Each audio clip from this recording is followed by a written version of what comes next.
Hi, this is Michelle Kay here, and I'm here with Jimmie, who lives in the Los Altos neighborhood, and he's going to tell you the story on how he purchased his home.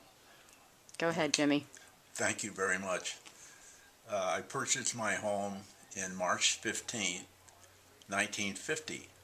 They were built in 1949 and we moved in 1950. Uh, I'll back that up a little. Before then, we were driving down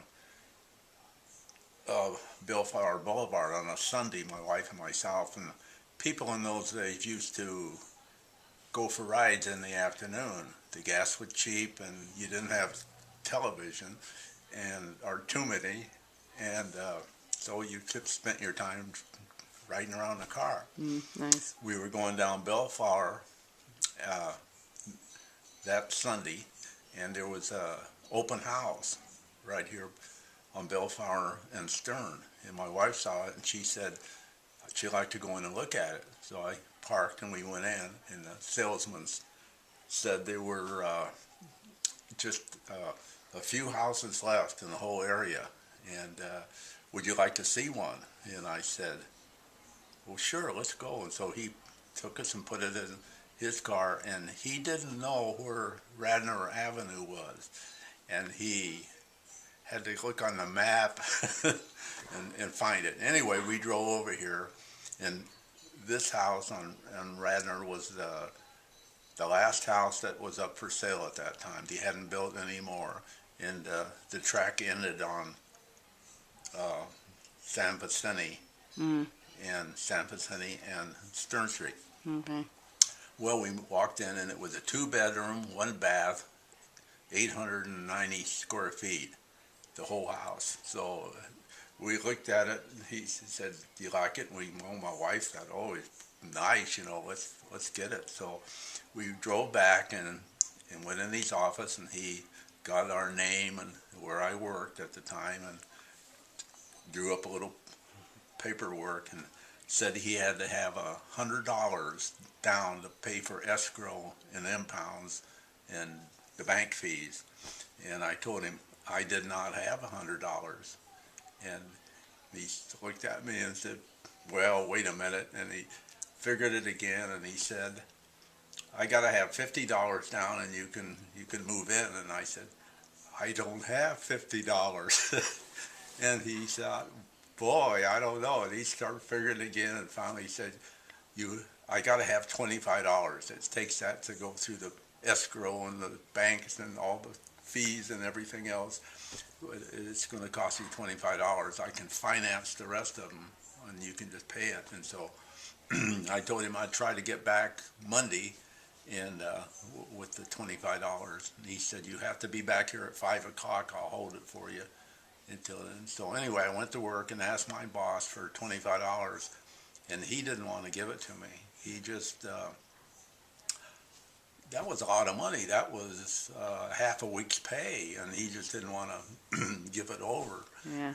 And so I finally talked him into it, and he did, and we went down and on that Monday and drove into the office, and I gave the guy the check, and he wrote it out, and we bought this house for $25. But this was the last house in the track, and so he was glad to get rid of it, and that's the way he did it, by just putting everything on payments, like, and boosted the price of the house. You were there at the right time at the right place, and yes, at the right time at the right place, and could get the money. And when we moved in, there was no fences, and the people were waiting on the back and on both sides for fences. And as soon as we got in, they all wanted a different type of fence. And he's on one side here in the back, and wooden fences.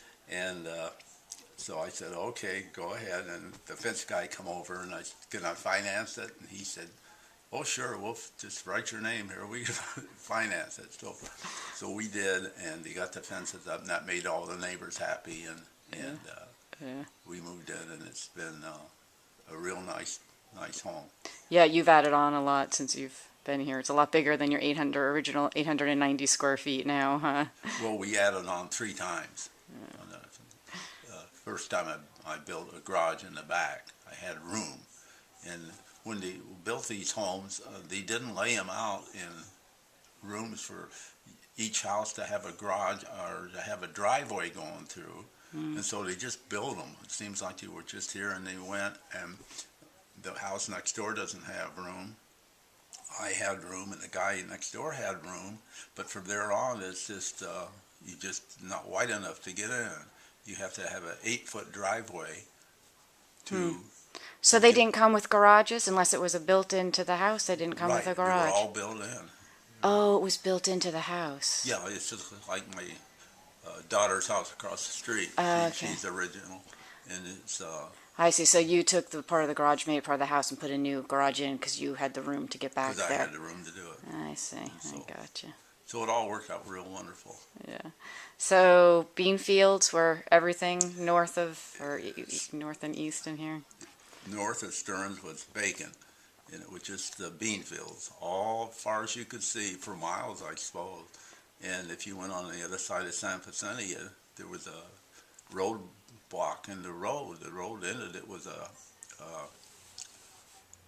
big barricade painted yellow across there, and from there on it was all just fields. So Stearns didn't go all the way through? Didn't go all the way through. Nothing was there. So all you had was so that's what you said. All that was there was really Bellflower. 2-lane road at that time. Right. And my mother-in-law at the time thought we were crazy. We were building this, getting this home out here in the sticks, out in the country.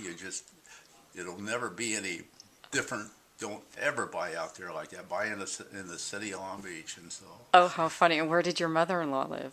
on 16th Street and Pacific Coast Highway. Oh, my goodness. That's So- funny. Yeah. You're out in the sticks. Well, Jimmie, thanks for sharing your story. I think I found it really interesting, and I hope everybody else does too. Well, thank you so much.